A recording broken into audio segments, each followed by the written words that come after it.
Teaching number 152. It is day of remembrance in which the different religions congregate the multitudes hungry for the word of God. See how each of them commemorates the passion of Jesus in a different way. A day of remembrance in which the heart of man, for an instant, far from material pleasures, senses that his destiny does not end in this world, but that, like Jesus, he will have to walk the street of bitterness in this life, to rise to the right hand of the Lord. How few are those who, without rites or representations, know how to revive in their hearts the passion of the Master. You, spiritualists who listen to me through the human understanding, do not expect me to come to relive that drama in the form of a materialization. I will only grant you that through my word you remember the works and teachings that I gave you in those hours. The disciples are with me again, and I have told them, watch and pray, be alert to the snares of temptation, see that the flesh is weak. If at that time I told you that I was going to give you a new commandment when I told you, love one another, today I tell you that this commandment is still the first and the last. I told my disciples in the second era, very soon you will not see me because I am going to the Father, but soon I will be among you again, because I will send you the Comforter, the Spirit of truth. And here I am, disciples of the third era, fulfilling my word and my promise. As the hour approached and supper was over, Jesus had made his final recommendations to his disciples. He went to the Garden of Olives, where he used to pray, and speaking to the Father, he said, Lord, if it is possible, take this cup away from me, but first, your will be done. Then the one of my disciples who was to hand me over approached, accompanied by the mob that was going to seize me. When those asked, Who is Jesus, the Nazarene? Judas approached his master and kissed him. In the hearts of those men there was fear and turmoil as they contemplated the serenity of Jesus, and they asked again, Who is Jesus? Then, advancing towards them, I said, I am he. That's where my passion began. They took me before pontiffs, judges and governors. They questioned me, tried me and accused me of breaking the law of Moses and wanting to form a kingdom that would destroy Caesar's. How many hearts that days before had admired and blessed my works, forgetting them, became ungrateful and joined those who blasphemed against me, but it was necessary that that sacrifice be very great so that it would never be erased from the world and the heart of humanity. The world, and you in it, saw me being blasphemed, mocked and humiliated, to the extent that no other man has been, but I patiently drained the cup that you gave me to drink.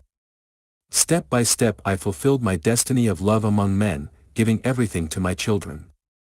Blessed are those who, despite seeing their God bloodied and panting, believed in him.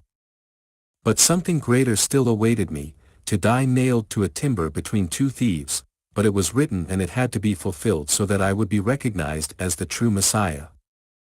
When from the top of the cross I directed my last glances at the crowd, I contemplated Mary, and I said to her, referring to John, Woman, here is your son, and John, Son, here is your mother. John was the only one at that time who could understand the meaning of that phrase, because the crowds were so blind that when I told them, I'm thirsty, they thought it was thirst for the body and brought gall and vinegar to me, when it was thirst for love that my spirit experienced. The two criminals were also dying together with me, and while one blasphemed and sank into the abyss, the other was illuminated with the light of faith, and despite seeing his God nailed to the ignominious wood and about to expire, he believed in his divinity and told him, When you are in the kingdom of heaven, remember me, to which I responded moved by so much faith, Truly I tell you, today you will be with me in paradise. No one knows the storms that stirred in that hour within the heart of Jesus. The elements unleashed were only a faint reflection of what was happening in that man's solitude, and the pain of the divine spirit was so great and so real that the flesh, feeling weak for an instant, exclaimed, my God, why have you abandoned me? If I taught men to live, I also came to teach them to die, forgiving and blessing, even those who insulted and martyred me by saying to the Father, Forgive them, they do not know what they are doing.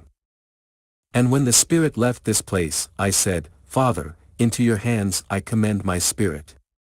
The perfect lesson was over, as God and as man had spoken. But here I am, people, as I promised. I do not come in matter, that is, in flesh, but in light, and I tell you, the time to sow my seed had to be watered with blood, has passed, but in exchange for it, how much will you have to purify and prepare yourselves?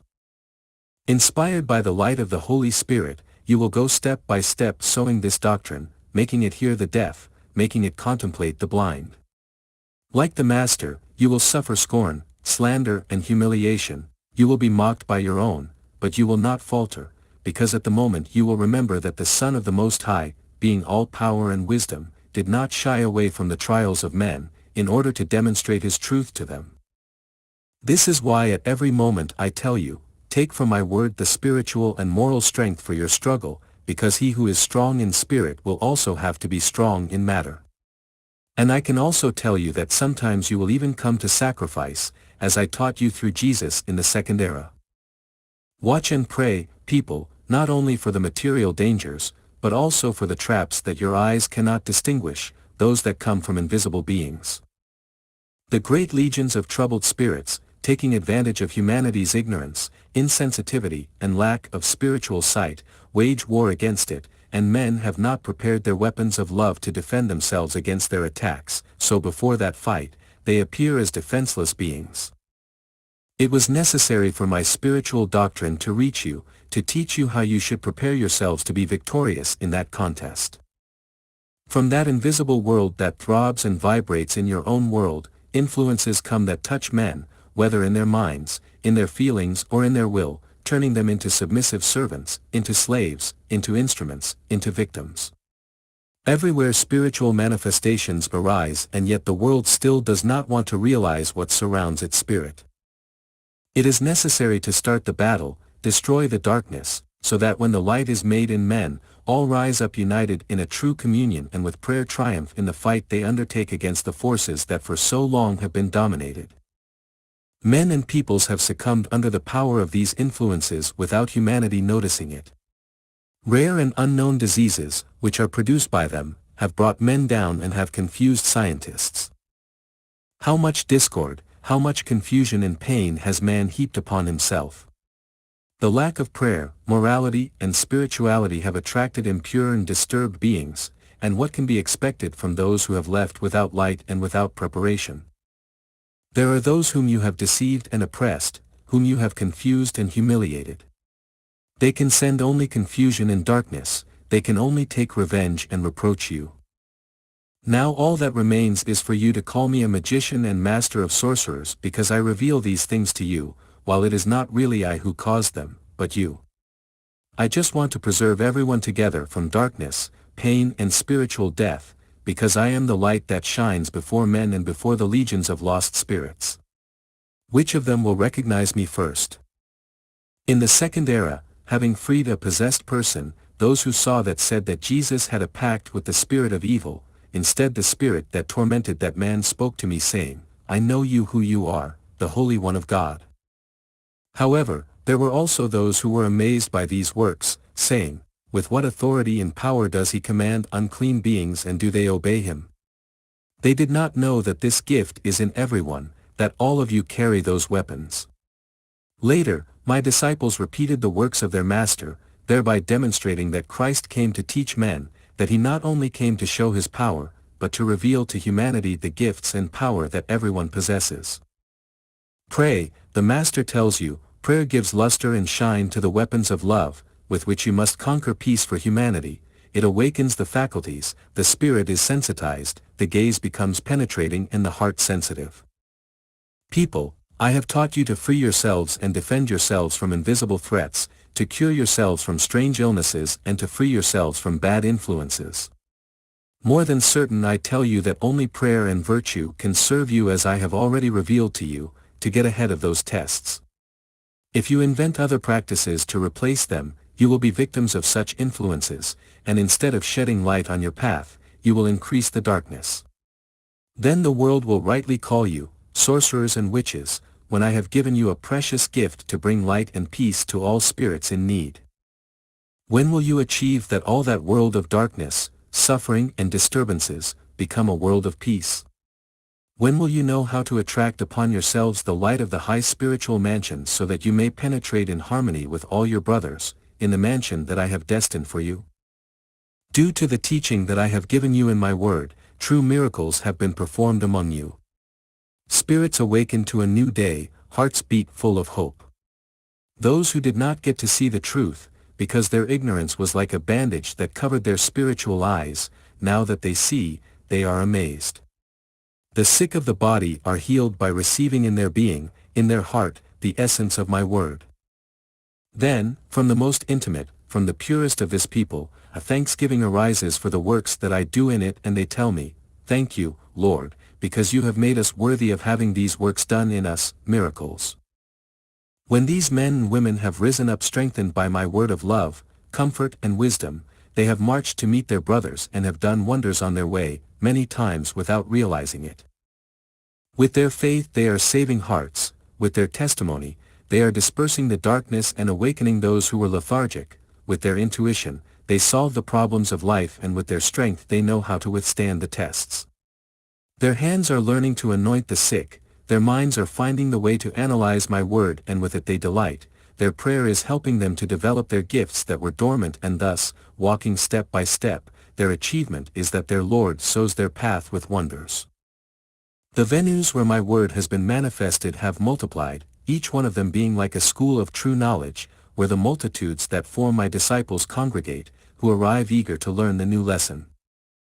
If each one of those congregations gave testimony of all the benefits that they have received from my charity, they would not finish giving testimony of those prodigies. And if you had to collect in a book what I have said through all my spokesmen, from the first of my words to the last of them, it would be a work that you could not carry out. But I must send to all humanity, through my people, a book in which the essence of my word and the testimony of the works that I carried out among you are contained. Do not be afraid to undertake this venture, because I will inspire you so that in this book the teachings that are indispensable are established. Do you believe by any chance that what my apostles of the second era wrote was everything I said on earth? Truly I tell you no. Look at what John, my disciple, tells you. There are so many works that Jesus carried out, that if each one of them were written, I think that the world could not contain the books that should be written for it. You see, disciples, even at that time of writing I only inspired them and called them to mind what was absolutely necessary to remain preserved as a will and testimony for future generations. In this age I have come to you raising once again my word among the dead to the life of grace.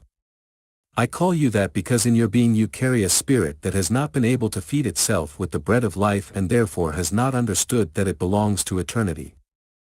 I came to see the fruition of the word that I delivered to the world in the second era, and I find that evil has continued to flourish and bear its bitter fruit among humanity. I look for the trace that my sacrifice must have left in the heart of man, and the blood that I find is that which has been shed by men in their fratricidal wars, sinful blood in some, innocent in others, but that always speaks to me of hatred, of low passions, of spiritual darkness, of death. This is the world you are to face, O people, but do not fear, because the spirit of this humanity has evolved a lot, and if you know how to give advice with words that spring from your heart as I have taught you, you will see their eyes open to the light and embrace you in their arms with love and charity. These times must be for preparation and meditation, people, because if you don't take advantage of them now, you will long for them. You must execute many works so that you are prepared to rise up to preach my work. You must reach the complete regeneration of your entire life so that, when the one who listens to the doctrine that you are going to preach to him, looks into your home, or follows your steps to scrutinize you, he will only find clarity and truth in your works. If you long to show the world the greatness of the doctrine that I have taught you at this time, think that you must first become like clean mirrors that can reflect light. Do not always trust the eloquence of your language or the greater or lesser facility of your word. Truly I tell you, that the most beautiful words will never have the force of conviction that a good deed has, no matter how simple it may be. Beloved people, this is the third day that I come to resurrect my word from the dead. This is the third era in which I appear before the world in spiritual form, to tell it, this is the same Christ that you saw expire on the cross, who now comes to speak to you because he lives and will be forever. On the other hand, I see that men, despite the fact that in their religions they claim to be telling the truth, carry their dead hearts to faith, love and light. They believe that by praying in their temples and attending their rites, their salvation is assured, but I tell you that it is necessary for the world to know that salvation will only be achieved through the performance of works of love and charity. The venue are only the school. The religions should not only confine themselves to explaining the law, but to make humanity understand that life is the way in which they must apply what they have learned in the divine law, putting into practice my doctrine of love. The one who only listens to the lesson, the one who has been content to attend the lecture, to the teaching and already with that he thinks he has fulfilled his duty, is in a serious mistake, because if he learned the lesson that was revealed to him and he did not put it into practice, nor did he comply with his master, nor with his brothers, nor even with himself, he was just a disciple who, having thought he understood the teaching, forgot the most important thing about it, that is, putting into practice love, forgiveness, charity, patience, faith and everything good that contains and advises a divine lesson. Beloved people, learn to be the last, so that you may be the first before me. I want you humble of heart, simple and virtuous. Do not let yourselves be seduced by the false glories of the earth, which only serve to divert the spirit from the true path, or to park it, making it lose precious time for its spiritual advancement. Always look for the place where you can be most useful, always preferring it to the one that makes you appear most remarkable. Do not be vain or frivolous, do not love the first places, as the Pharisees boasted before the people to be honored. The truly high spirit is not stained with these miseries, because ostentation, vanity and flattery are repugnant to him. He who complies with the law of God by applying it to spiritual and human life, is enough for him and even more than enough with the peace that he receives from his Lord after each one of his works. Looking for the best places for flattery and compliments, is to love yourself before everything else, and that is to be very far from fulfilling the law of God. Did I not tell you, you will love God before everything created? That is the meaning of the first precept. Did I not tell you, you shall love your fellow men as brothers? That is the second thing you should do. See then how your self-love must be the last and never the first. That is why I called those Pharisees hypocrites, who calling themselves the most zealous in the service of God, always sought to be the first in the synagogue, enjoyed receiving the homage of the people, always trying to cover their body with very good clothes to hide under them all their iniquity. I don't want to call you hypocrites. If you don't feel clean, at least be discreet, but do not brag about limpidity, because it would be very sad if someone who was already believing in your wisdom and virtue, discovers the truth and sees that your testimony was false. May sincerity and truth always be in your actions. May humility always be in your life, the Master asks you. You will then see how true virtue will dwell in your heart. You will notice it when your right hand has done a good deed and the left hand has not even noticed it.